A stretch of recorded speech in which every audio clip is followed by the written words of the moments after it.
Today on Locked On Canadiens, a terrible game, but what two good things came out of it? That's all coming up on today's Locked On Canadiens.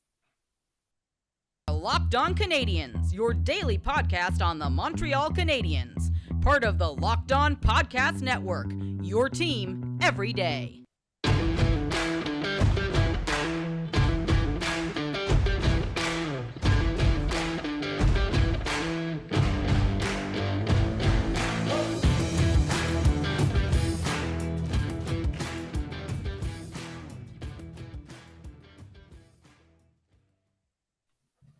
Hi there, everyone, and welcome to episode 787 of Locked On Canadiens. This episode is brought to you by FanDuel Sportsbook, the official sportsbook of Locked On. Make every moment more, and you can get started by visiting fanduel.com/lockedon today. My name is Laura Sab, also known as the Active Stick, and I'm joined, as always, by Scott Matla of Habs Eyes on the Prize. And Scott, our good friend Kyle Demetrius, formerly of Locked On Sharks, asks a very intriguing question. Is Rafael Harvey-Pinard a legitimate top six NHL player? Well, apparently he's toxic to opposing goaltenders and defenses. I don't think he's a full-time top six forward because last I checked, he was shooting in the 30% range, and that's a percentage that goes down. However, it's unsustainable. Against, who was the last team the Canadiens played before this? Was it the Oilers game? No, it was the Blackhawks. In the Blackhawks game, in the pregame, they were talking about Rafael Harvey-Pinard, and Martin Biron brought up a very good point. He scores and gets the pucks into high danger areas, so he doesn't shoot a lot in those spots. His percentage is going to regress down. He's got 7 goals now, 6 goals, 7 goals. Doesn't matter. It's a lot. It's more than most people on the Canadiens have. He's getting himself into those. He did it again on the power play tonight, too. He let one guy come over and opened up some space, and he just drifted off of Jacob Slavin to find himself a shooting lane. Took that, and it was Armia to Hoffman, back to Harvey-Pinard in that high danger area. He's a perfectly cromulent middle six forward, I think, on this team going forward. Right now, you just keep him with Nick Suzuki because Suzuki can do his little wizardry stuff, and Josh Anderson can be handsome over there, and Harvey-Pinard just gets into those dangerous spots like a prime Brendan Gallagher used to do, only he's got a little bit more finesse in his game in doing so. There's some smarts with it. I don't think he's a permanent top six fixture, which if he does become that, one, you drafted him in the 6th round, great. You developed it on an AHL deal, great. You got him through 2 AHL seasons, one where he helped lead a team to almost a Calder Cup final, great. Came up and scored 7 goals on a bad team on an emergency recall, even better. Don't know if he's top 6 permanently, but as of right now, you just leave him there for the rest of the year. Unless something massive comes in to replace him, you just leave him there. Just let him cook. He's the hole up, let him cook meme right now. Only it's Nick Suzuki instead of like Woody holding back Sora in this meme. So, and if you need explaining for this, just DM me and I'll try and explain it to you that way. So that was one of the good things that happened during the game. Overall, Scott, not a great game, but legitimate. I was going to say legitimate being a Carolina contender. Carolina being a legitimate contender. Peek behind the curtain. I had on this heated blanket earlier, and I somewhat got a little drowsy, and now I apparently don't know how to talk. Carolina is a legitimate contender. So it's not surprising that the Canadiens were basically Carolina wiped the floor with them. But unfortunately, I don't like Carolina. I dislike the Hurricanes. So this was very upsetting. But I think there were a couple good things. Like one thing that I did want to say, though, is that I felt really bad for Samuel Montembeault because he not only was abandoned at some points of the game, like I feel like Chris Weidman was actively making his life more difficult. And I know it sounds absurd. I really did not understand what Chris Weidman was doing in tonight's game. And I find myself asking myself this question a lot during Canadiens games is what Chris Weidman is doing out there. Like, I think he's a genuinely likable guy. I just think he's having a really hard time being an NHL defenseman. So there are two things with that. One, this game was close in terms of like what the score looked like in the back and forths in this. It was 2-2 going into the third period. And then the Canadians fell asleep at the opening 5 minutes, which Martin St. Louis did not enjoy at all. And they let in 3 goals. Carolina can do that. The Canadians cannot do that. It was close until it wasn't, which is how good teams separate themselves from the rest. As for Wideman, I feel bad picking on him because he hasn't played a lot with other people in the lineup, but he didn't have a good time in front of the net tonight. He didn't handle imposing rushes well. He didn't handle his reads well. And the hardest part about this is that there is not a direct action that fixes this. Joel Edmondson is not on the trip with the team right now. He's not good to go. Arbor Jacki is not good to go. Caden Gooley is not good to go. And in the now, Justin Barron might not be good to go either. And that's the other issue, is that Justin Barron took a dirty cross-check. And yes, it was a dirty cross-check, Carolina Hurricanes fans. Please stop filling your diapers in my mentions. I don't care. Came back to the game and then left late in the third period there. It might have been precautionary. I don't know. But the options are getting thin again. You have Madison Bowie, who is, your replacement level player, below replacement level player. You have Corey Schoenemann, who is your replacement level player. Matthias Norlinder, who is unproven at the NHL level. And you have William Trudeau and Nicolas Baudin, who have not played a lot at the NHL. William Trudeau hasn't played at all at the NHL level. He is an unexpected current entry-level deal for the Canadiens. The options are thin, and I do not see one in there that I go, perfectly fine replacement. Losing Barron hurts, and having to play Wideman more doesn't help.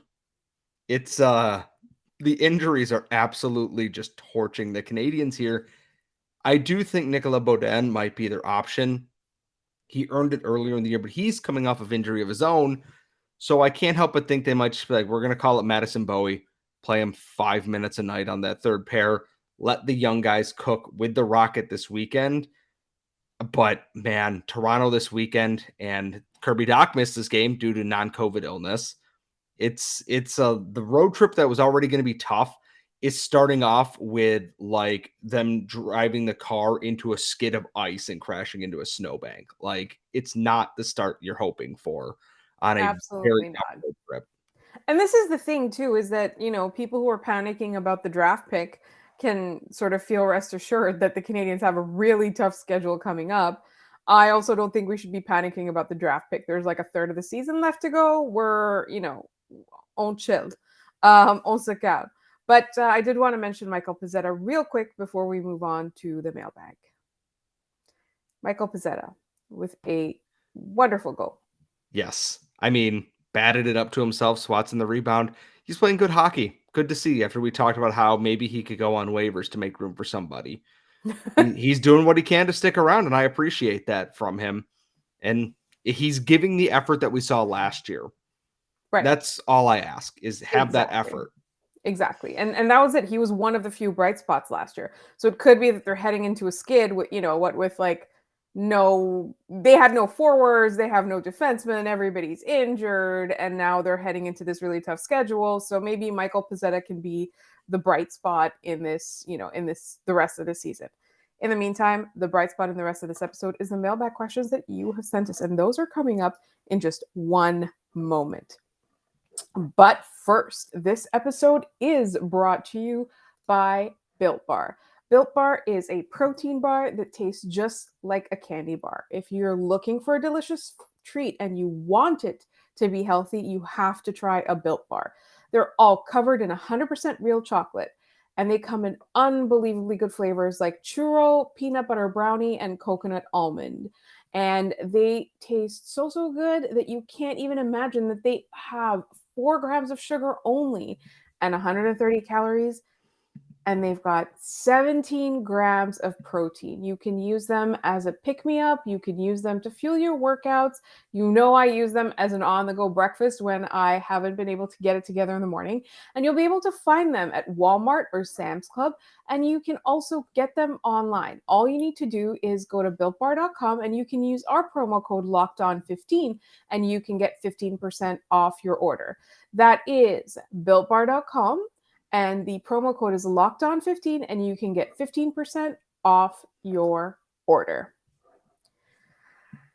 And I think now it is time for our mailbag questions, and we've got a whole wealth of them. Apologies for that little sound snafu there. And we're having a great one. This is a professional podcast, everybody. We've got a question from, this was after our last mailbag, and it's from Mark K on YouTube.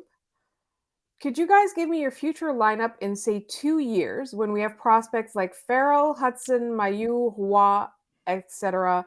with the team? So let's say 2 years from now. This is a question we get a lot, actually. A lot of people will be like, predict which rookies will be on the team, in 2024. So what are our thoughts, Scott? I am currently writing as feverishly as I can to put a lineup together here because I didn't do this during the game, which is on me a little bit. But as of right now in the top 6, I have Caulfield, Suzuki, Farrell as the top line. I like and it. then on the second line, I have Harvey-Pinard, Doc, and Anderson. I think Anderson may still be here. In 2 years' On that time? third line, I have Beck, Wah, Ylonen. And on the fourth line, doesn't matter, figure it out. Jake Evans. Yeah, it'd probably be Evans, and then Guy. It like I realized I don't have Slavkovsky in this lineup either. I'm gonna cross out Josh Anderson and assume he got traded. I'm gonna put Slavkovsky there because I'm a good person. And I cannot figure out who the goalie is going to be. Oh God, I have to do defense too. Oh, I'm not even gonna bother trying to figure out the defense at this point. I could tell you Okay. 2 names that are gonna be, or 3 names that are gonna be here: Caden Gooley, Arbor Jacki, and Mike Matheson. Outside of that, couldn't tell you anybody else. Okay, but here's the thing. Mark specifically mentions Hudson and Mayu. I think they would still, 2 years from now, they would still probably not be full-time on the team. Hudson might be, depending on how his defensive game progresses, and Mayu may be the same way. They both have high offensive upside. That a team that struggled with the power play, I can see the Canadiens doing this. The hard part is, can you find a partner to work? Lane Hudson, I think, will need less sheltering since he tends to have a higher IQ when he's thinking the game, whereas Mayu is a more powerful shooter, tend to be a little bit more direct, a Josh Anderson type player versus a Nick Suzuki type player in the way they create. And I wonder if Caden Gooley is a guy that they pair with a Lane Hudson there, or if it's going to be a Arbor Jacki and Lane Hudson pairing. Jacki can be the more stable stay-at-home guy who can still rush the puck. Hudson can be that outlet pass there. Mayu, I think, is going to need a year at least in the AHL. He's going to shoot hard. He's going to put up points that way. It's just working on the little finesses in his game. And as for goaltenders, you got to hope Caden Primo is ready at that point. I think they're going to look into the goaltending market, especially in this upcoming draft a little bit, if they don't trade for like an Eric Portillo or somehow Devin Levi and add them. I think Samuel Montembeault will still be around too. I think Montembeault is going to be here until either Primo proves he is or isn't ready because he's got a 3-year deal, or they land one of the big fish somehow. And I think that's what it's going to look like. This also doesn't include Machar. It doesn't include Riley Kidney, who may need AHL time. This doesn't include Luke Tuck right now, because there's some guys that are going to need a little AHL time there. For all we know, Slavkovsky could be in the AHL at some point too. There's a lot of bodies. There's a lot of bodies to make work in here. Just not right now. There are bodies. It's just not today. Exactly. And that's the thing, is it's like it leads to a lot of questions. Is it's great to have all these pieces. It's fantastic. Sooner or later, you got to find somewhere to play them, or you have to trade them and get assets back. That's just kind of how things work. Like, we have Harvey-Pinard in the top 6 right now because he's playing in a top 6 role and it's thriving right now. He could be playing on the 4th line on this team next to Jake Evans if the other skilled guys takes those skill guys. Like, he's not good at scoring goals. If those other prospects leapfrog him and take that step. Plus, what do you do if they get Connor Bedard? Where does he fit into all of this? There's a lot of moving pieces here, and Kent Hughes now has to find that balance. And yes, this is 2 years down the road, hypothetically down the road. Names and bodies can move around. This guy could be on the wing. This guy could have slowed down his development. This guy didn't actually make it. Based off of what we know now, if all these prospects hit their ceiling, it looks like a great lineup, but there's a lot of juggling that's going to happen here. Paul Brancho asks, if he were covering the Flames rather than the Habs, would Scort Malta be known as Scorch Stakla?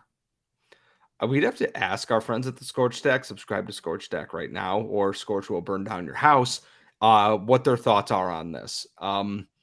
It is not my job to tell the Scorchies what my name would or would not be, but I would be fully honored if that were my name while covering the Flames, to be very honest with you. I think that would be a great name for you. As for us, we have one more segment full of mailbag questions coming up in just one moment.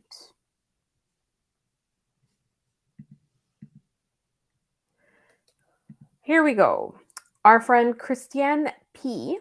asks, what is the likelihood that Puljujarvi comes to Montreal? Oh, man. I feel like we have a segment on Jesse Puljujarvi once a week. The Oilers today mentioned that in practice, Kaier Yamamoto is coming back. Jesse Puljujarvi was absent from practice. He wasn't sick, and he wasn't on waivers. We don't know where. There's conversations going on. There are rumblings, or I am hearing things, or he is literally loading a U-Haul destined for Montreal. I look at it this way, is that he's going somewhere. Either he's getting traded tomorrow or he's getting traded by the deadline. There's been so much smoke around this, and I know people don't like to listen to Mark Spector for a lot of reasons. It's not just him. Everything has been rumbling towards Puljujarvi's time in Edmonton is over.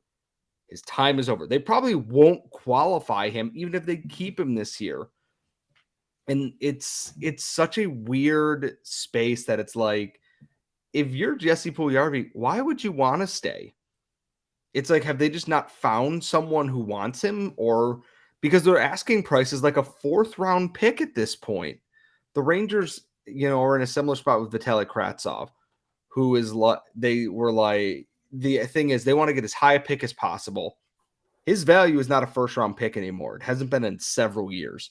You're lucky if you get a 3rd round pick, mid-round pick for a guy like him. Same for Puljujarvi. I don't know if it's going to be the Habs. I hope it's the Habs because he seems like the kind of Kirby Doc mold fit that they're looking for. But I'm not going to be surprised if it's Seattle, if it's like the Sabres who are adding pieces to upgrade for a playoff push. It could be anybody, because I think there's a lot of teams that could use a Jesse Puljujarvi and probably figure out how to actually use him properly, as opposed to whatever the hell it is the Oilers are doing with him right now. So we've got another trade-related question from Paul G on Twitter. Not on Twitter, sorry, on YouTube. Okay, so this one was sort of a, it could be the next mailbag or it could be the one leading up to the trade deadline. So we could revisit this as the weeks go on until March 3rd. What known Montreal Canadiens trade makes the most sense, and what rumored Montreal trade makes the least sense? So I don't know that we can say that Puljujarvi to Montreal is known, but I'm assuming that Paul is asking about speculated trades as well. I think the biggest one is that Joel Edmondson going somewhere has been the biggest one. Sean Monahan, there hasn't been a destination really named. Mike Hoffman, there's not been a destination named. According to Pierre LeBrun, there's no interest in Jonathan Drouin whatsoever. There's limited interest in Evgeny Dodonov. If teams miss on a target, they're going to come back to Kent Hughes on the trade deadline, per Pierre LeBrun. That he said that on the broadcast tonight on the panel. Joel Edmondson is the name that keeps coming up, though. Whether it be to Edmonton or other teams, his is the name that keeps coming up, even with his injury right now. Monahan hasn't been given a direction. Maybe Colorado, I believe, but Joel Edmondson has been like directly named as like of interest to the Oilers.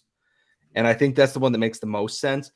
Josh Anderson to like New Jersey, I think, is a weird one because the Habs, I think, would want Alexander Holtz back, which, yes, please. There's a lot of teams that I don't see why they would take on a 4-year contract, especially now that the cap might not rise as much because of what's going on with Bally Sports and Diamond Entertainment and everything. The cap might not raise as much as the league thought, since one of their broadcast partners is like, we're just going to go ahead and default on this because we can't pay this right now. Anything with Anderson doesn't make a lot of sense to me right now. I also think there being no interest in Jonathan Drouin is kind of nonsense unless people really still are, sour about how his time in Tampa ended, which I say, get over it. You let Jake Virtanen back in the league, so I don't want to hear it. Yeah, I think that's the thing. And I also think that some of the stuff, because like Pierre LeBrun is very well connected, right? I think Yes. it's possible that people are saying things to Pierre LeBrun because they want to influence other GMs, right? That is what he's there for. So that's definitely something where, like I trust the info that he puts out there, but I don't trust the people that give him the info that he puts out there. We've got our friend Jeff the Red has some great questions. What's your dream trade for the deadline, and what is your nightmare trade for the deadline? And we can't be like Connor McDavid for a bag of pucks. Like, it has to be like a legit trade. So, like, my nightmare trade, honestly, is for the Canadiens to take on salary beyond this year. I think I agree with that. Like, Milan Lucic, I believe, is UFA. Yeah. And so, like, the Flames and Canadiens have been linked on Josh Anderson. I don't see the Flames trading a third first-round pick to the Canadiens inside a year and a half. If they do, they're absolutely out of their mind. And that's just poor asset management. So it'll but be like, a prospect, and then the Canadiens will have to take Lucic. Gonna need some good prospects in there then to take on Milan Lucic's contract. Sean Monahan is at least a useful hockey player still. Milan Lucic has not been a useful hockey player in half a decade, I'm pretty sure. I also just don't like him. I mean, if with Arbor Jack guy out, I guess if they want to keep young guys protected, which I don't buy for a minute, at least if he's sitting in the box, the team will get better with him not playing on the ice. And it'd also be very weird seeing him in a Canadiens uniform. So I think my dream trade would be like, I'd love to get like Alexander Holtz and like a first round pick out of New Jersey. I don't see it happening. Calgary was another option before I sat back and thought, there's no way they're going to give us a third first round pick. Are they? They can't be that crazy. LA seems like a good one too. An Alex Turcotte, someone like that, plus a first round pick, and moving someone out that way. Joel Edmondson maybe, because Marc Bergevin loves his other guys. My nightmare trade thing is not so much. It's not a trade. It's that they do nothing at all. And lose all these guys who are UFA, they don't get any assets whatsoever. That's my biggest fear here. I don't want it to be there's so many guys who are hurt, they can't trade bodies now. Like they actually can't ship things out because teams are not willing to send an NHL player back or something along those lines. My big fear is that they don't do anything and just let all these UFAs kind of coast and walk out the door and get nothing, even if it's, mid-round picks. Because load up the war chest, Kent, you got a lot of work to still do. So Jeff the Red has another question. Is an outdoor game feasible in Montreal? So here's the thing I'm going to say is that I do not consider the Olympic Stadium an outdoor stadium venue. I also do not consider it a viable venue. Here's what I really, really want. I want for all those baseball stadium proposals to finally take shape, and then I want to see a hockey game in said baseball stadium. Yeah, the Big O's falling apart for one thing, and as much as we wish for opposing players to suffer misfortune, a chunk of cinder block falling on them is not what we had in mind. We want them to like step on a Lego, or right? stub their toe, or eat bad gas station sushi and have to poop a whole lot. Like that's the kind of misfortune we mean. The Big O is legitimately kind of dangerous and falling apart, and the NHL would be like, absolutely not.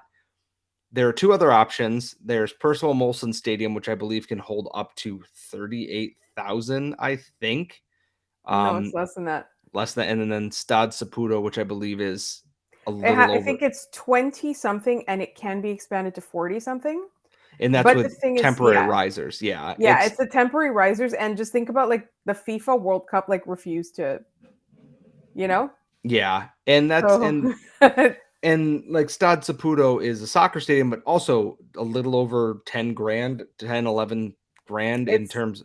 It's not a big very stadium. big. Yeah. It No, is an like, MLS stadium, so it is good, but it's not what the NHL wants. When the NHL does outdoor time. When NHL does outdoor games, they want 60K plus. They want heft. Yeah, that's why they play it in NFL stadiums and college football stadiums, because they're made for 60,000 to 110,000 people. They want to pack people in. And Montreal being set up the way that it is, they don't have like an area that can erect a temporary stadium, and nor are they going to do that because the project will get delayed for 37 years and never finish under 12 different mayors. I get it. I want to see it because I think Montreal should host an outdoor game. They don't have the infrastructure to do what the NHL currently wants, unfortunately. No. And that's they could host an AHL outdoor game, not an NHL one though. I would love to have one, but we don't have. And this is the thing. It's like if you had a baseball stadium and it wasn't in those numbers, it wasn't like 70,000. If we had one of the quote unquote smaller baseball stadiums in let's say the Major League Baseball, I think the NHL would still host an event here. I think they would still allow us to have a stadium series. They might not allow us to have a Winter Classic, but they'd allow us to have a stadium series with like, let's say 40,000 people or whatever. I really don't see it happening until we have a viable venue. And the Olympic Stadium is not a viable venue right now. It's not outdoor and it's falling apart. And if they clean it up, it's still not going to be an outdoor game. So that's just how I feel, which makes me really sad because I love my city and I would love to host an outdoor game here. Sorry, what did you look up? Did you find out how many people can sit at Percival Molson Stadium? Because it's not a lot of people. No, I was looking up actually the Big O. On August 11th and 13th, 2023, Metallica is going to be returning to the Olympic Stadium, which they usually pack in around 50 to 60,000. Looking on Wikipedia, it says the Olympic Stadium permanent without additional pieces holds 56,000 people. For other games, their record attendance was for Pink Floyd in 1977 was 78,000. So I could see them doing it, but if they're going to do it, they got to really fix it up before they pitch it. The Big O is your best chance to have an outdoor. It'll be like that one in Vancouver where Roberto Luongo didn't get to play because John Tortorella's a jerk. Like, oh, I forgot about that. Canucks fans try to forget about that too. Unfortunately, it's that is Montreal's best option, and it's not even really an outdoor venue. It's hard to do because of the way Montreal is set up, unfortunately.